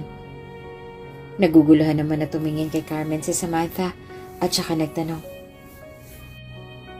Bakit po? Ano ba nangyari sa mga anak ko? Gusto ko silang makita. Tura ni Samantha. Wala na ngang nagawa si Carmen kundi dalhin si Samantha sa kinaroroonan ng 2 bata. Kailangan nila ng blood donor para masakip. Pero kahit saan wala kaming mahanap na kapareho ng blood type nila. Hindi din sila pareho ng sayo. At sa tingin ko nagmana sila sa kanilang ama. Wika ni Carmen. Ano pong ibig sabihin? Gulong-gulo na tanong ni Samantha. Awang-awa ito sa kalagayan ng kanyang mga anak at naiiyak si Samantha. Hindi niya maiwasan na sisihin ang kanyang sarili dahil sa nangyari. Pauwi na nung araw na yun sina Samantha at ang mga bata. Ngunit nawala ng preno ang kanilang sasakyan at nabunggo sa isang poste ang sinasakyan nila Samantha at ng mga bata. Masyadong naging mabilis ang mga pangyayari, kung kaya't hindi na ni Samantha alam kung ano ang naganap matapos ang aksidente. Samantha, si Dylan lang ang kakapagligtas sa kanila at kailangan ng mga batang ama nila. Kung hindi mo kayang sabihin ang totoo kay Dylan, ako ang gagawa nun dahil mahalagang buhay ng mga bata kaysa sa nakaraan na palagi mong tinatakbuhan. Tura ni Carmen at doon na napahagulgol si Samantha. Ako na pong gagawa. Hindi ko po kaya makita na ganyan ang kalagayan ng mga anak ko. Umiiyak na tura ni Samantha at walang pag-aalinlangan na nagtungo sa tahanan ni Dylan. Samantalang si Dylan naman ay nagulantang nang makita si Samantha sa harapan ng kanyang tahanan. Umiiyak ito at puno pa ng benda sa iba't ibang parte ng katawan. Samantha, anong ginagawa mo dito? Kamusta ka? Bakit nandito ka? Di ba dapat nasa ospital ka? Sunod-sunod na tanong ni Dylan. Walang imik si Samantha at lumuhod ito sa paanan ni Dylan at saka umiiyak na nagturan. Dylan, alam kong iniwasan kita at nasaktan. Oo, aaminin ko nasaktan din ako dahil lumayo ako sa'yo. Gumawa ko ng kwento para lang lumayo ka sa akin. Ang totoo kasi niyan, alam ko na Dylan, na ikaw ang lalaking nakasiping ko noon. Nadala lang talaga ako ng takot at pangamba na baka magulo ko ang buhay mo. Na baka magulo ang buhay ko. Sobrang takot ako at nawalan ng tiwala sa ibang tao. Panimula ni Samantha. Titig na titig lamang si Dylan sa dalaga at hindi makapaniwala sa mga sinambit na mga salita nito. Kung ganon, imbento mo lang lahat ng yon? Pero sino yung lalaking kasama niyo nun? Naguguluhan na tanong ni Dylan. Saka ko na ipapaliwanag ang detalye. Dylan, ang mahalaga maisalba ang buhay ng mga bata. Ng mga anak natin. Pag-amin ni Samantha habang umiiyak at nakaluhod. Anak natin? Teka, naguguluhan ako. Tumayo ka nga dyan. Tura ni Dylan at pinatayo si Samantha. Oo. anak natin, Dylan. Nung may nangyari sa ating dalawa, makalipas lang 1 buwan ay nalaman ko na buntis ako. Kaya nagtungo kami sa Italy para doon magsimula. Please, Dylan, kailangan ka ng mga bata. Paliwanag ni Samantha. Kung bago ka pa lang sa channel na ito, mga kwento ni Ate Jane, istorya mo, ikwento ko, huwag kalimutang pindutin ang notification bell at subscribe button. Kung bago ka pa lang sa channel na ito, mga kwento ni Ate Jane, istorya mo, ikwento ko, huwag kalimutang pindutin ang notification bell at subscribe button. Bagamat hindi pa ganong kalinaw ang lahat, ay hindi nag-alinlangan si Dylan. At nung mismong araw na yon, ay bumalik sila sa ospital at isinagawa ang blood donation sa kambal. Upang mapatunayan na nagsasabi ng totoo, ay nagpa-DNA test si Dylan at ang mga bata. Doon ay lumabas ang katotohanan na anak nga niya ang mga batang anak ni Samantha. Dahil abala pa si Dylan sa pag-aasikaso sa ospital, ay isinantabi na muna nila ang mga tanong at emosyon. Inalagaan ni Dylan ang kanyang mag-iina. At makalipas ang 2 linggo, ay tuluyan ang nakarecover ang mag-iina. Samantha, may kasalanan din naman ako sa'yo. Pag-amin ni Dylan. Nasa balkonahe ngayon ang bahay ni Samantha ang dalawa. Ha? Anong sinasabi mo? Takang tanong ni Samantha sa binata. Ang totoo kasi, matagal ko nang alam na ikaw ang babaeng nakasiping ko. Noong araw ding yan, tinago ko ang totoo kasi natakot ako na layuan mo ako. At iyon nga ang nangyari. Wika ni Dylan. Ngumiti lamang si Samantha sa binata at saka nagsalita. Hindi naman na yun mahalaga. Hindi na mahalaga kung may pagkakamali dahil pareho lang naman tayo. Siguro natakot tayo masyado pero dahil sa takot na yun mas lalo tayong pinaglayo. Sa ngayon, wala namang ibang mahalaga kundi mapangalagaan natin ang mga bata. Tura ni Samantha. Salamat, Samantha. Dahil binigyan mo ako ng pagkakataon para maging ama sa ating mga anak. Pasasalamat ni Dylan sa dalaga. Wala yon. Kung hindi dahil sa'yo, malamang wala na mga bata. Pinatunayan mo na magiging mabuti kang ama dahil kahit na hindi ka pa sigurado kung tunay bang sinasabi ko, hindi ka nag-alinlangan na isalba ang buhay ng mga bata. Masayang tura ni Samantha. Noon pa lang kasi ramdam ko na may koneksyon ako sa inyo ng mga bata. Noong unang makita ko pa lang si Amber sa labas ng parke, nakaramdam na ako ng kakaibang saya sa aking puso. Siguro yun yung tinatawag nilang lukso ng dugo. Kaya hindi ko na naisip kung totoo bang sinasabi mo o hindi. Basta nakinig ako sa tibok ng puso ko. Nakangiting wika ni Dylan. Maswerte ang mga bata sa'yo. Wika ni Samantha at matamis na ngumiti. Mapalad din naman sila sa'yo. Kahit na ang bata mo pa nung ipinagbuntis mo sila, hindi mo naisipan na ipalaglang ang mga bata. Kaya mapalad sila. Dahil may ina silang gagawin ng lahat, mailigtas lamang sila. Wika ni Dylan at ngumiti. Matapos ang pag-uusap na yon ay mas lalong pinatunayan ni Dylan na karapat-dapat siya para sa mga bata. Hanggang sa makalipas ang 2 taon, 8 kaarawan iyon ng mga bata. Mommy, it's our birthday! Masayang tura ni Azur. Yeah, and I'm so excited! Gaganapin daw ang birthday natin sa kumbento. And it's super cool! Masayang wika ni Amber. Sige na, maligo na kayo. At maya-maya pa dadating na mag-aayos sa inyong dalawa. Tura ni Samantha na may ngiti sa labi. OMG, this is real! Tili ni Amber at kaagad na umakyat sa kanyang silid at naligo. Gayon din ang ginawa ng kakambal nitong si Azur at matapos na maghanda ay bumaba din ang dalawa at inayusan na.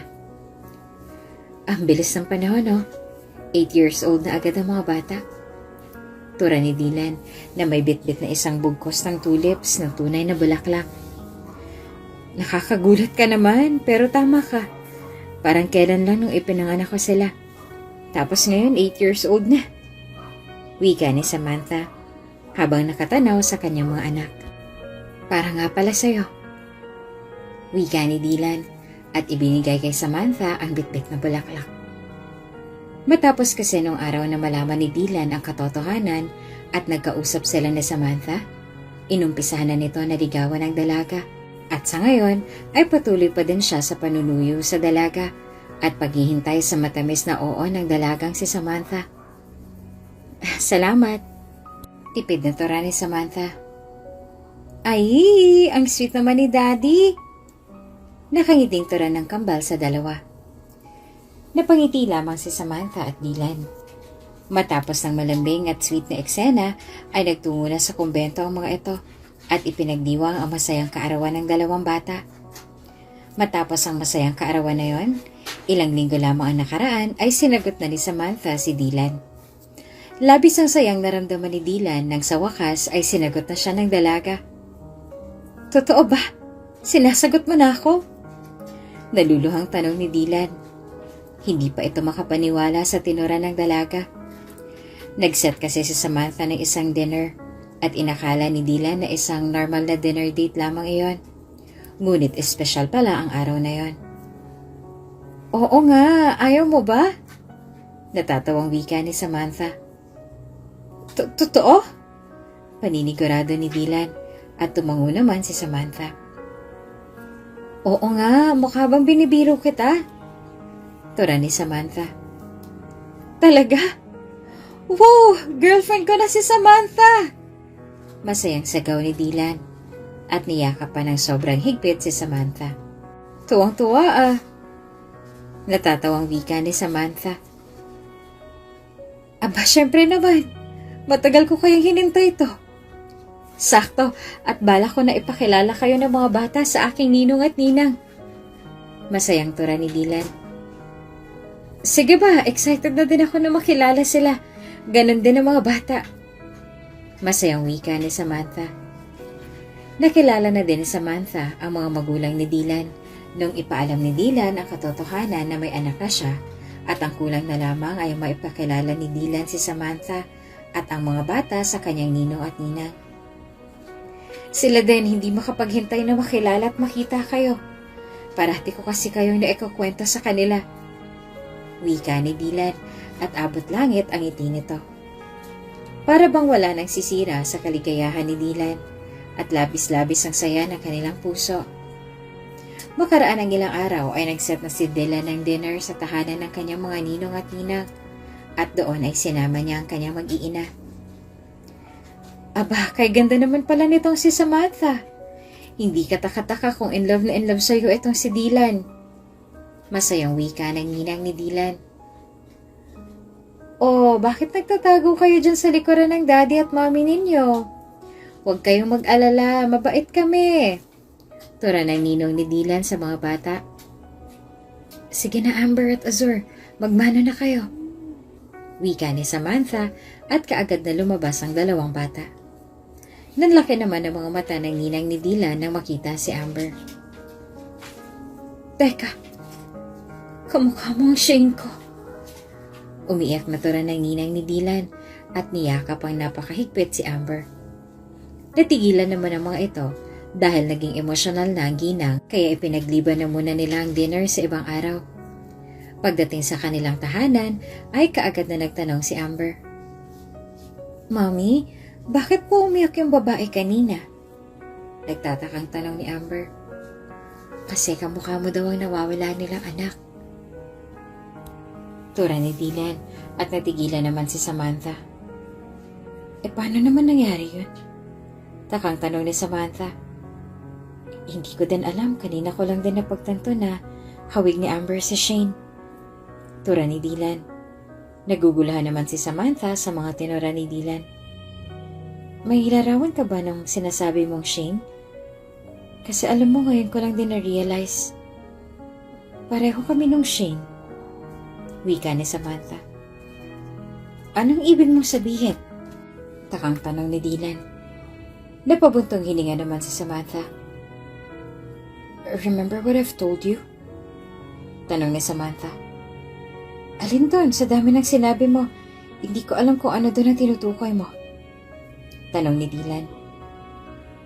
Ampun lang ako. At base sa pagkukwento mo, tugma siya dun sa kwento ko. Alam mo kasi, 3 taon ako nung napulot ako nila mom and dad noon sa parke. Wika ni Samantha. You mean pwedeng ikaw si Shane, tama ba? Takang tanong ni Dylan. Hindi ko alam pero nung nakita ko kasi yung ninang at ninang mo, may naramdaman ako nakakaiba. Basta hindi ko alam. Wika ni Samantha na tila ba may nais ipunto. Natahimik naman si Dylan at napaisip sa sinambit ni Samantha. Kung tutuusin, saan nga ba magmamana si Amber? Sa kanilang dalawa lang naman.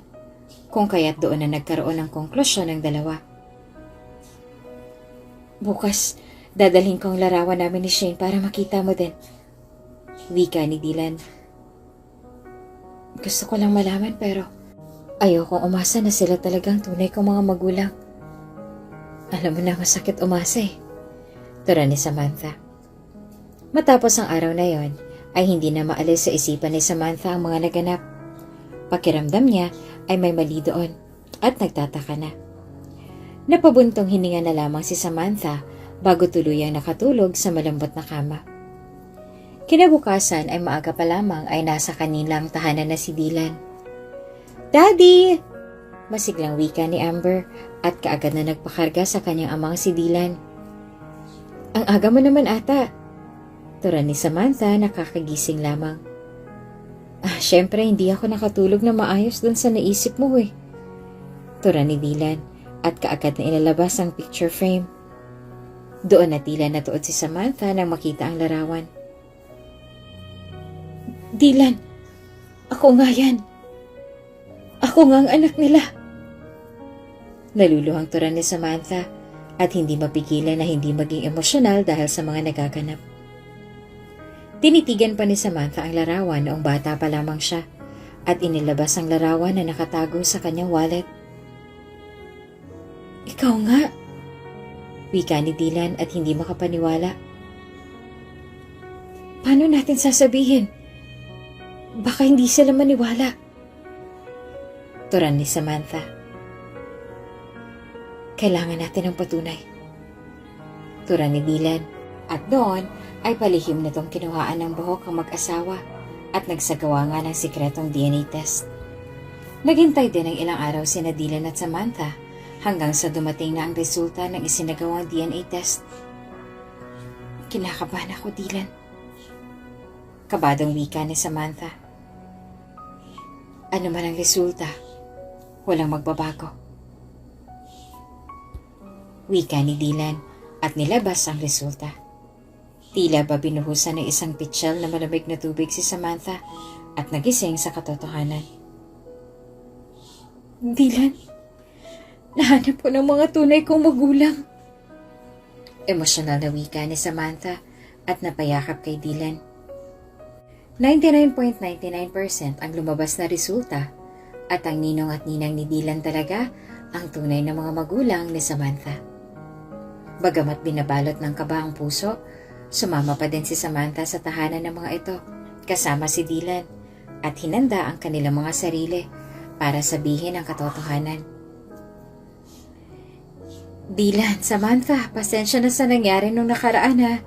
Hindi ko napigilan ang emosyon ko. Paghingi ng pasensya ng ninang ni Dylan. Wala po yun. Tura ni Samantha at pinipigil ang sarili na yakapin ang ginang. Ano nga ba ang sasabihin ninyo? Tanong ng ninong ni Dylan. Ito po, buklatin ninyo. Wika ni Dylan at iniabot ang brown envelope sa mag-asawa. Nagtataka man ay binuklat iyon ng dalawa at nanlaki ang mga mata nila nang makita ang DNA test result. Si Samantha ang anak namin? Naluluhang tanong ng ninong ni Dylan. Ganun na nga po. Nakangiting wika ni Dylan at kaagad na niyakap ng mag-asawa ang dalagang si Samantha. Ikaw nga ang anak ko. Umiyak na tura ng ninang ni Dylan. Doon na nagyakapan ng pamilya. Ngunit ang ipinagtataka ng mga ito kung bakit hindi man lang nakarating sa mga nag-aalaga kay Samantha ang balitang hinahanap nila ito. Umuwi po kasi kami sa Canada. Doon po ako lumaki at bumalik dito sa Pilipinas noong dalaga na ako. Kaya malamang hindi po nila nalaman ang patungkol sa paghahanap ninyo sa akin. Paliwanag ni Samantha. Matapos noon ay naliwanagan si Samantha. Siguro gano'n na nga. Ang mahalaga bumalik ka sa amin kagaya ng parati kong ipinagdarasal. At salamat sa iyo, Dylan. Dahil nakabalik sa amin ang anak namin at ikaw ang naging instrumento. Wika ng ninong ni Dylan. Wala po yun. Kagaya nga po ng palagi kong sinasabi sa inyo. Balang araw, darating ang panahon na maipagkakaloob din ng Diyos ang inyong dalangin. At masaya po ako na kayo ang magulang ng aking nobya. Masayang tura ni Dylan. At masaya din kami dahil ikaw ang nobyo ng aming prinsesa. Masaya kami sa inyong dalawa. Masayang tura ng mga ito. Naging masaya si Samantha dahil kahit na madami man siyang pinagdaanan sa buhay, sa huli ay pinagpala pa din siya ng Panginoon. Nahanap niya ang kanyang tunay na mga magulang at naging masaya pa sa piling ng lalaking kanyang mahal. Matapos na malaman ang katotohanan, ay kaagad na ipinaalam ni Samantha ang nalaman sa ina-inahan na si Carmen at ipinakilala ni Samantha ito sa kanyang tunay na pamilya. Kayo palang tunay na mga magulang nitong anak-anakan ko na si Samantha. Masayang tura ni Carmen sa mga magulang ni Samantha. Kami nga, at lubos kami nagpapasalamat sa iyo dahil kahit na hindi mo siya tunay na kadugo ay hindi mo iniwan ang anak namin at pinabayaan. Pasasalamat ng mga ito kay Carmen. Napunta sa akin si Samantha na dalaga na, kung kaya't ang dapat na pasalamatan ninyo ay ang nagpalaki sa kanya. Ngunit wala na rin ang mga ito. Wika ni Carmen. Nakwento sa amin ni Samantha ang lahat, kung paano mo pinalakas ang kanyang loob sa kabila ng lahat ng kanyang pinagdaanan. Malaking utang na loob namin sa iyo dahil kahit nakakakilala mo lamang kay Samantha, ay hindi ka nag-alinlangan at tulungan siya. Wika ng ginang. Ngumiti naman si Carmen. Hindi naman nasusukat sa tagal ng pinagsamahan ng pagtiwala sa isang tao. Oo, bago ko lamang makilala nun si Samantha. Sa labas ng kumbento ay basang-basa. Ngunit ramdam kong kabutihan sa puso niya. Kung kaya't alam ko na pagpapalain siya ng Diyos. Kita ko na matatag si Samantha. At sa tingin ko ay sa inyo siya nagmana. Sa dami ng pinagdaanan ni Samantha, kahit ako nagulat dahil sa murang edad niya, kinaya niya ang lahat ng problema. Wika ni Carmen. Napangiti ang mga ito at naiyak na lamang si Carmen habang inaalala ang mga pinagdaanan ni Samantha at kung gaano nakalayo ang narating nito sa buhay. Alam ni Carmen na ang lahat ng naganap ay kalooban ng Diyos. Naging masaya si Samantha sa bagong buhay na meron siya, kapiling ang kanyang tunay na mga magulang. Maging si Carmen na walang sawang umalalay sa kanya, ang kanyang mga anak na bagamat bunga ng isang kasakiman ay tinanggap ni Samantha at hindi dinamay sa suliranin. At si Dylan na kanyang nakasiping ay sa hindi inaasahang pangyayari. Makalipas ang isang taon, nagpa siyang dalawa na magpakasal at lahat ng mahal nila sa buhay ay imbitado. Nakatanaw si Dylan sa kanyang mapapangasawa na naglalakad papuntang altar at hindi mapigil ni Dylan ang kanyang emosyon habang pinapanood si Samantha. Nahawak-hawak ang bugkos ng bulaklak. Dahan-dahang naglalakad sa altar papalapit sa kanya habang nakasuot ng puting bride gown na gawa sa tunay na diamante habang nakangiti. Pagdating sa harap ni Dylan, mas lalong naging emosyonal ang binata. Ingatan mo ang anak ko, ang anak namin. Masayang bilin ng ninong ni Dylan. Makakaasa po kayo. Masayang wika ni Dylan at hinawakan ng malambot na mga palad ni Samantha. Sabay na humarap sa pari ang dalawang ikakasal na sina Samantha at Dylan. Sisimulan na natin ang pag-iisang dibdib nila Dylan at Samantha.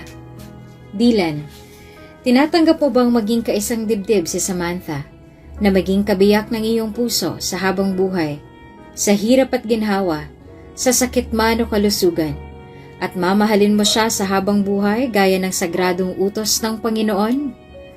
Pagtatanong ng pari kay Dylan. Matamis na ngumiti si Dylan at saka nagsalita. I do, Father. Magiliw na wika ni Dylan. Ikaw, Samantha, tinatanggap po bang maging kaisang dibdib si Dylan na maging kabiyak ng iyong puso sa habang buhay, sa hirap at ginhawa, sa sakit man o kalusugan, at mamahalin mo siyang habang buhay gaya ng sagradong utos ng Panginoon? Baling ng pari kay Samantha. Siyempre naman, I do, Father. Masiglang wika ni Samantha. Kung ganon, you may now say your vow to each other. Wika ng pare. Nauna na si Samantha na sambitin ang kanyang mensahe para kay Dylan. My darling, as I look into your eyes today, I feel like the luckiest woman in the world. I promise to be your strength when you need me, your light when you feel lost, and your comfort when you're hurting. I'll be your biggest cheerleader, your most devoted companion, and your forever love. My dearest, I can't imagine my life without you. From this day forward, I vow to be your partner in every sense of the word. I'll be your confidant, your supporter, and your rock.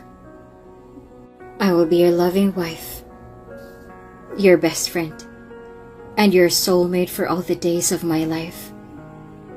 Today, I stand before you and make these promises. I promise to love you more with each passing day and to support you through all life's challenges. With you by my side, I know that together we can conquer anything. Matamis na tura ni Samantha. At bawat nakikinig ay naantig ang damdamin sa magandang mensahe ni Samantha para sa asawang si Dylan. You know me better than anyone else in this world, and somehow you still manage to love me. You are my best friend, my one true love. There is still a part of me today that cannot believe that I'm the one who gets to marry you. I see the vows not as promises, but as privileges. I get to laugh with you and cry with you, care for you and share with you. I get to run with you and walk with you, build with you and live with you. I promise to be your lover, companion and friend, your partner in parenthood, your ally in the conflict, and your greatest fan, and your toughest adversary, your comrade in adventure, your student and your teacher, and your consolation in disappointment, your accomplice in mischief. This is my sacred vow to you, my equal in all things. All things. Tura naman ni Dylan at nagpalakpakan ng mga taong saksi sa kasalan ng dalawang nag-iibigan. Maging ang pare ay hindi maiwasan na mapangiti dahil sa sweetness na dala ng bagong kasal. Huwag na nating patagalin pa. I now pronounce you husband and wife. You may now kiss your bride. Nakangiting tura ng pare at nagtilian naman ang lahat. Nang halikan na ni Dylan ang asawang si Samantha, binalot sila ng iba't ibang flash ng kamera, maging ang tilian ng mga saksi. Matapos ang masayang kasalan, nagtungo sa Hawaii ang bagong kasal kasama ang kanilang buong pamilya. Let's cheers for celebrating the newly married couple! Wika na ninong ni Dylan, na ngayon ay kanyang ama na. Cheers! Wika ng lahat at masayang in-enjoy ang gabing iyon. Naging memorable ang araw na iyon para sa dalawa at masaya na sa kanilang buhay. Namuhay ng masagana at masaya ang pamilya ni Samantha. Lumaki ang mga bata na may takot sa Diyos.